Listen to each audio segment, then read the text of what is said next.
मेरे दोस्त, किसी ने बड़ी कमाल की बात कही है कि जब आप किसी चीज को पूरी शिद्दत से चाहें तो पूरी कायनात उसे मिलाने में जुट जाती है। दोस्तों, मैं आज एक ऐसे स्टूडेंट के बारे में बताने जा रहा हूं जिन्होंने अपने माता पिता के सपनों को पूरा करने के लिए खुद को सपनों में झोंक दिया। उनके पिता बहुत गरीब थे और एक छोटे से पेट्रोल पंप में पेट्रोल भरने का काम करते थे। दोस्त, दिन भर कड़ी धूप में पेट्रोल भरने का दर्द क्या होता है, यह सिर्फ उनके पिता ही जानते थे। इसलिए उनके पिता यह चाहते थे कि मेरा बेटा एक दिन जरूर मेरा नाम रोशन करे और जो आज मैं पेट्रोल भरने का काम कर रहा हूं उससे छुटकारा मिले। वे चाहते थे कि हमारा बेटा बहुत बड़ा आदमी बने, क्योंकि हर माता पिता का सपना होता है कि उनका बेटा मुझसे ज्यादा सशक्त और बड़ा बने। एक दिन यह बात उनके बेटे ने सुन ली कि उनके पिता क्या चाहते हैं, और यह सुनने के बाद उनके बेटे की आंखों में आंसू आ गए। उसने तय कर लिया कि पापा, मैं जरूर आपके सपने को पूरा करूंगा, चाहे इसके लिए मुझे कितना भी मेहनत क्यों ना करना पड़े। मैं तैयार हूं। उसके बाद वह लड़का सोचने लगा कि आखिर मैं क्या कर सकता हूं जिससे मेरे पिता का नाम और रोशन हो। उसने रिसर्च किया और पता चला कि देश का सबसे पसंदीदा और प्रतिष्ठित एग्जाम, जिसे हम यूपीएसएससी कहते हैं, उसे देने का सोच लिया। उसने डिसाइड किया कि मुझे यूपीएसएससी का एग्जाम क्रैक करना है और दिल्ली के मुखर्जी नगर में यूपीएसएससी की तैयारी के लिए जाने का निर्णय लिया। जब उसने इस एग्जाम के बारे में अपने पिता को बताया तो उनके पिता ने कहा, बेटा तुम जाओ, मैं तुम्हें पैसे भेज दूंगा। फिर उनके पिता ने अपने बेटे को दिल्ली भेज दिया यूपीएसएससी की तैयारी के लिए, और साथ में पेट्रोल पंप से कमाया हुआ 10 से 15 हजार रुपए देकर भेजा।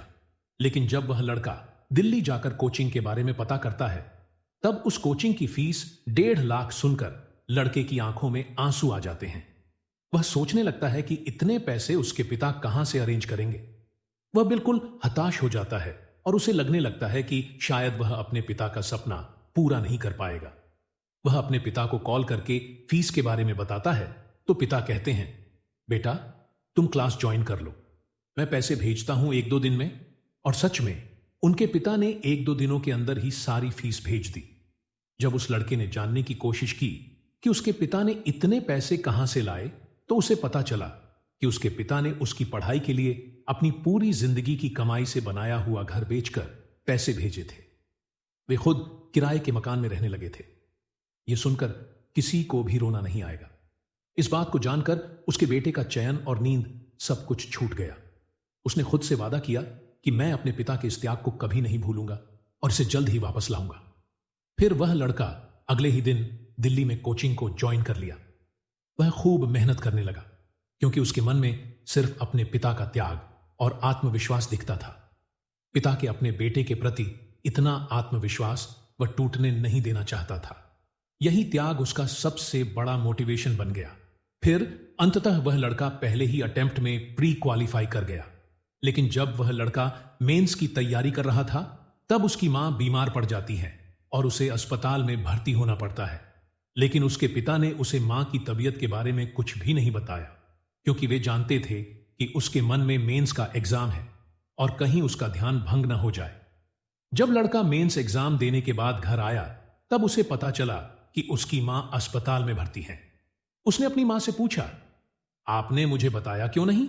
उसकी मां ने जवाब दिया, बेटा उस दिन अगर मैं तुम्हें बता देती तो शायद तुम्हारी पढ़ाई ठीक से नहीं हो पाती और तुम्हारे पिता का इतना बड़ा त्याग व्यर्थ चला जाता।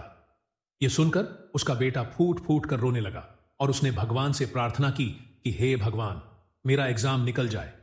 अब वक्त आ गया था मेंस रिजल्ट आने का। जैसे ही उसने अपना रोल नंबर डालकर चेक किया, उसकी आंखें खुशी के आंसुओं से भर गईं, क्योंकि उसका मेंस एग्जाम क्वालिफाई हो गया था। फिर उनके घर वाले खुश हो गए और कुछ दिन बाद इंटरव्यू हुआ। वह भी क्वालिफाई कर गया। अब बारी आती है फाइनल रिजल्ट की। किसी ने सच कहा है, जो लड़का मेहनत के साथ पढ़ाई करता है उसकी मेहनत कभी व्यर्थ नहीं जाती। जब उसका रिजल्ट आया तो उसका रैंक ऑल इंडिया में 26वां था और वह आईएएस अफसर बन गया, और उसके पिता की आंखों में खुशी के आंसू बहने लगे। यह हर स्टूडेंट का सपना होता है कि अपने माता पिता की आंखों में खुशी के आंसू देख लें। दोस्तों, यह छोटी सी कहानी आपके लिए एक प्रेरणा है कि अगर वह कर सकता है तो मैं क्यों नहीं। और यह बात भी सत्य है कि जब आप किसी चीज को पूरी शिद्दत से चाहें तो पूरी कायनात उसे मिलाने में जुट जाती है। अगर आपको यह कहानी जरा भी अच्छी लगी हो तो शेयर और सब्सक्राइब करना ना भूलें। धन्यवाद।